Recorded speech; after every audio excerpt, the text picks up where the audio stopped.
New York Special Video Show. Right now we have a special group for you. This is Boy George and Culture Club on New York Hot Tracks.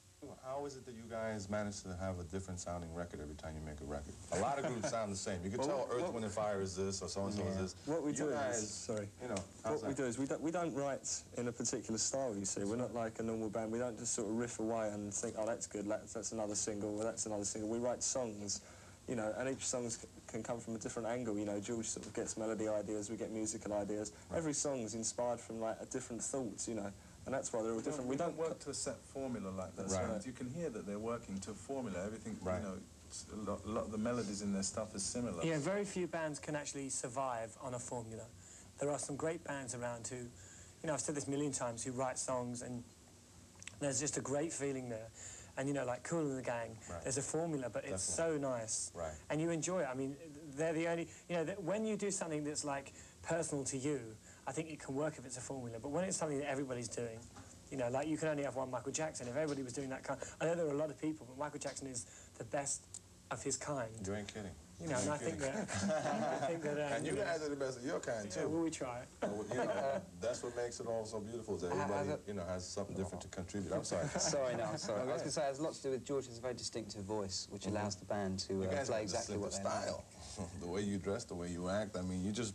To me, you look like you tell the world, you have to accept us as we are. Yeah, but so many singers do sound the same, and George does have a very distinctive voice, which is a great asset, which does allow the band's music to sort of and also, be different. I'm a vocalist. I'm not a great singer. I look at myself and improving all the time. You know, I learn from other people. I mean, I wouldn't say that I was like a great singer, but I can sing anything, and if I hear something that I think's good, I'll try and do that. If I hear a rock and roll song, I think, well, I'll try a bit of that. You know, if I hear some soul. You know, really, I'm learning all the time.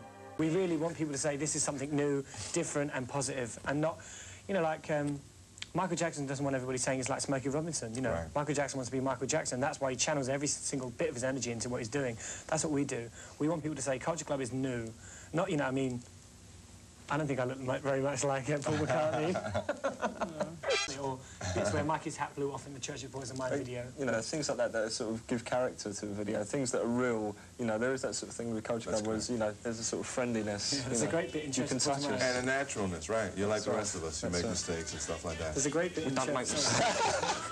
Into a rut and say, wow, what are we going to do next? Or well, every time, that's the funny thing about the songwriting in Culture Club is everybody's got so many ideas. It's a case of not sitting there thinking, how are we going to write the next Karma Chameleon? It's a case of, you shut up, I've got an idea, you shut up, no, it's me, you know. Also and it's like that, you know. I mean, you do, every time you write a hit song, you think, like, when I write songs, I think, oh my God, I'll never write another one. And I seize up for 6 months, and then I'll write like 1,000 songs. That's, you know, like John says, with their second album, Colour by Numbers, we argued for 6 months, we wrote the album in 10 days.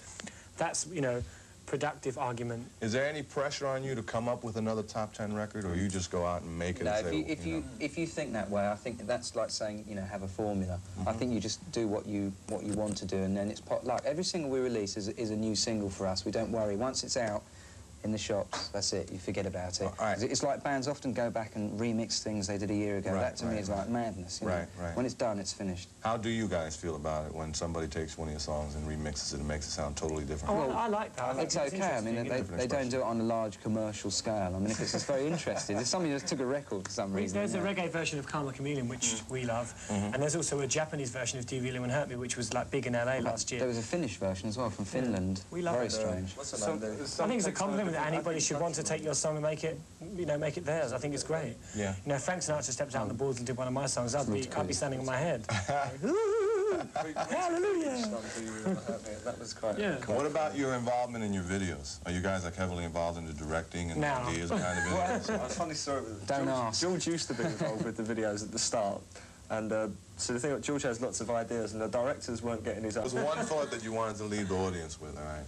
What would that thought be? What would Culture Club like to convey to the audience? That was worth every penny. That's the thought. And also, it says in the tour programme, kick a critic. Kick a critic? Well, I'm not a critic. No, what I say is that, you know, like after 4 numbers, the only people sitting down are the press. Buy the T-shirts. Or those who bought too much shopping with them. Well, listen, you guys are crazy. It was great having you on the show. And continued success, really. And stay unique. And thank you for coming on Hot Tracks.